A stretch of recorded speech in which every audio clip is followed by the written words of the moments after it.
உலகத்தில் யாரு என்ன பிழைகளை செய்தாலும் அவர்களை அவர்களுடைய பெயரோடு நிறுத்திக் கொள்வார்கள். ஆனால் இஸ்லாமியர்கள் ஒரு குற்றம் செய்கிற போது இஸ்லாமியர்களை இஸ்லாமிய மதத்தோடும் மார்க்கத்தோடும் இணைத்து பேசுவதை நீங்கள் அவதானிக்க முடியும். ஒரு சாதாரண ஒரு மனிதன் ஒரு பிழையை பண்ணிட்டார் என்று சொன்னா அவருடைய பெயரை சொல்லி இவர் இந்த பிழையை செய்தார் என்பார்கள். ஆனால் இஸ்லாமியர் செய்துவிட்டால் ஒரு முஸ்லிம் இந்த பிழையை செய்தார்கள் என்று மதத்தோடு இணைத்து தான் எங்களுடைய பெயர்கள் பயன்படுத்தப்படும். அது விரும்பியோ விரும்பாமலோ தெரிந்தோ தெரியாமலோ பெரும்பாலான ஊடகங்கள் இதை கைக்கொள்ளும். காரணம் என்னவென்று சொன்னால் சம்பந்தப்பட்ட நபர்களை 100% குற்றவாளிகளாக ஆக்குவதோடு அவர்கள் சார்ந்த மதத்தினரையும் இதற்கு குற்றம் சாட்ட வேண்டும் என்பதை ஒரு கொள்கையாக கோட்பாடாகவே சர்வதேசம் வைத்துக் கொண்டிருப்பதை அவதானிக்க முடியும். ஆயத்துல்லா அலி ஹாமனி அவர்களும் பயங்கரவாதி என்கிற ஒரு வார்த்தையை பயன்படுத்துகிறார் அமெரிக்க அதிபர் டொனால்ட் ட்ரம்ப். இதே மாதிரி கடந்த ஒரு மாதத்துக்கு முன்பதாக திடீர்னு வெனிசுவேலாவுக்குள்ள புகுந்து வெனிசுவேலாவினுடைய அதிபர் நிக்கோலஸ் மதுரோவை தூக்கிக்கிட்டு போனாங்க.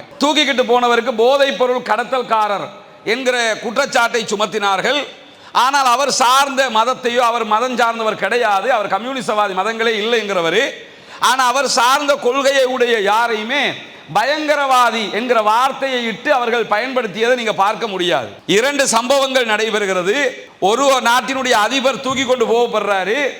அவரை வேறொரு குற்றச்சாட்டை சொல்லி அவரோடு நிறுத்திக் கொள்கிறார்கள்.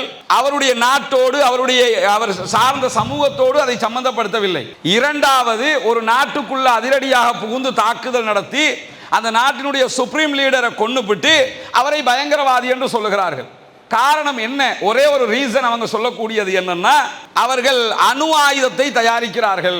எனவே அணு ஆயுதம் வைத்துக் கொண்டிருந்தால் பயங்கரவாதி.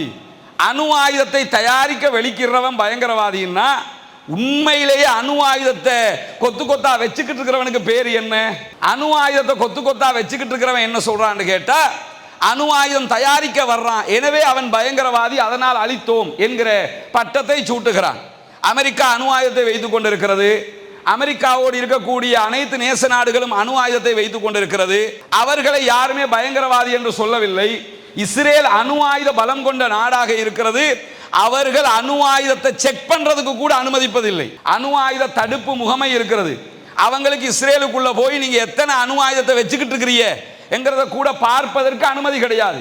ஆனால் இஸ்ரேல் உலகத்தில் இருக்கக்கூடிய ரொம்ப சூப்பரான ஒரு நாடு, நல்ல மக்கள், நல்ல நாடு என்கிற ஒரு பெயரை கொடுத்து கொண்டே இருப்பார்கள். அப்ப அணு ஆயுதத்தை தயாரிப்பதற்கு தயாரானவன் தீவிரவாதி என்று கொல்லப்படுகிறான். ஆல்ரெடி அணு ஆயுதத்தை வைத்துக் கொண்டிருப்பவன் ரூல் போட்டுக்கொண்டு நாங்கள் எல்லாம் நல்லவர்கள் என்கிற ஒரு பிம்பத்தை காட்டிக் கொண்டிருக்கக்கூடிய காட்சியை நீங்க பார்க்க முடியும்.